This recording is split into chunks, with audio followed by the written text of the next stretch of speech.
خطر ویم سایگی خلیجی ریاستانی نیاما 3 سالی جیڑے گشوگیواریاں یک دیم روی بتیں ہجیڑے گشوگیواریاں حترہ مذاکرات کنگے سرات اتفاق کنگ بتیں دلگوش کنے تیری پویٹا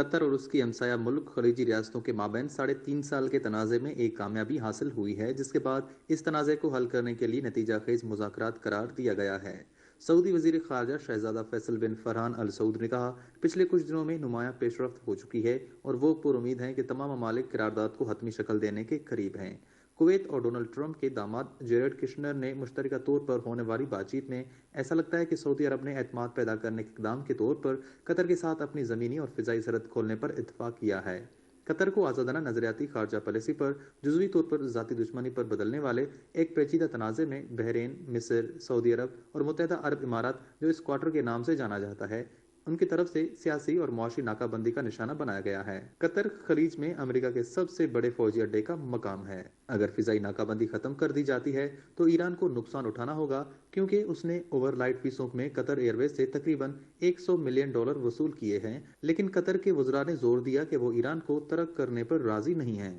قطر کے وزیر خارجہ شیخ محمد بن عبد الرحمن ثانی نے کہا کہ اس میں پیش رفت ہوئی ہے، لیکن اس بات پر زور دیا کہ کوئی بھی معاہدہ قطر اور سعودی عرب کے درمیان باہمی معاہدہ نہیں ہو سکتا۔ انہوں نے کہا کہ اس تنازع میں متحدہ عرب امارات سمیت تمام فریقوں کو شامل کرنا ہوگا۔ الثانی نے یہ بھی زور دیا کہ کسی بھی حل کے لیے قطر کی خارجی پالیسی کی خود مختاری کو ختم نہیں کرنا چاہیے۔ انہوں نے مزید کہا کہ کوئی بھی ملک اس ملک میں کسی بھی مطالبے کو دوسرے ملک پر مسلط کرنے کی پوزیشن میں نہیں ہے، چاہے وہ قطر سے ہو یا حلقے سے۔ ہر ملک کو اپنے خارجہ پالیسی کا فیصلہ کرنا چاہیے۔